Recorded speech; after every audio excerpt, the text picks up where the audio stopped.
안녕하십니까. 조국혁신당 대표 조국입니다. 검찰의 조직적인 범죄 행위가 드러났습니다. 수사 과정에서 범위를 벗어난 압수수색으로 얻은 민감한 개인정보를 폐기해야 되는 사생활 정보를 보관하고 활용하고 있다고 합니다. 명백한 불법입니다. 검찰의 민간인 불법 사찰 도구인 D넷의 민낯이 드러난 것입니다. 탐사보도 전문 매체인 뉴스버스의 관련 보도는 충격적입니다.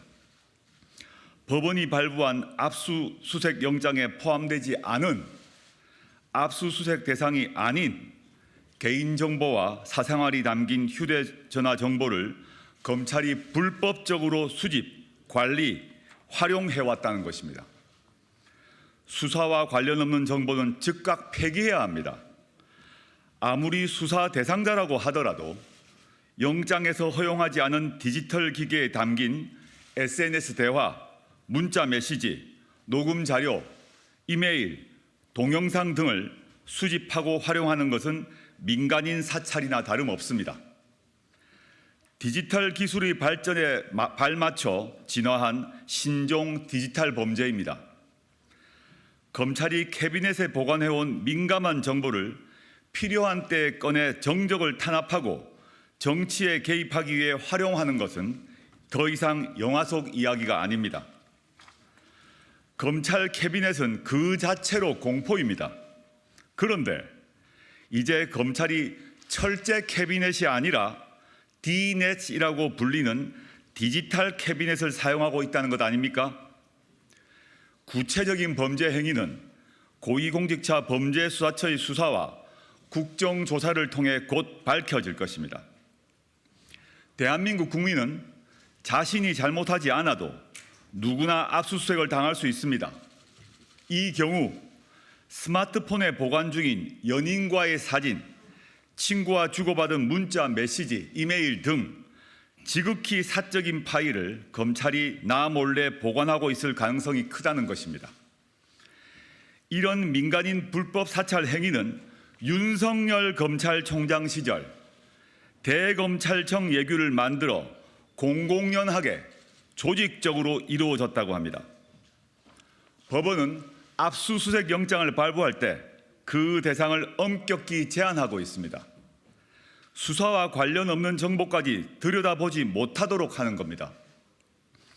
법원의 압수수색 영장이 금지하고 있는 행위를, 당연히 대한민국 헌법이 금지하고 있는 행위를 대검찰청 업무 지침인 예규로 만들었다는 겁니다. 윤석열 검찰총장은 당시부터 검찰공화국을 만들 준비를 미리미리 하고 있었던 것입니다. 조국혁신당은 이미 지난주에 윤석열, 김호수, 이원석 등 전현직 검찰총장과 강백신 서울중앙지검 반부패수사 1부장 등 특수부 검사들을 고위공직자 범죄수사처에 고발했습니다.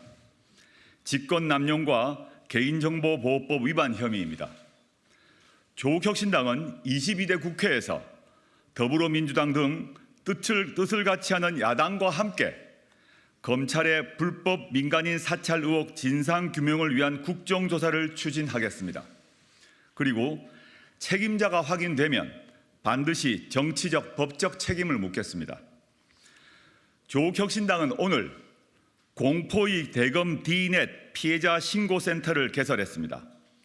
센터장은 저 우측에 서 계신 판사 출신으로 법제처장을 역임한 김형현 후보가 맡았습니다. 검찰의 불법적인 디지털 캐비넷에 의해 피해를 입었거나 피해를 입은 것으로 우려되는 시민들은 조국혁신당 홈페이지 안에 검찰 전자캐비넷 신고센터로 신고해 주시길 바랍니다.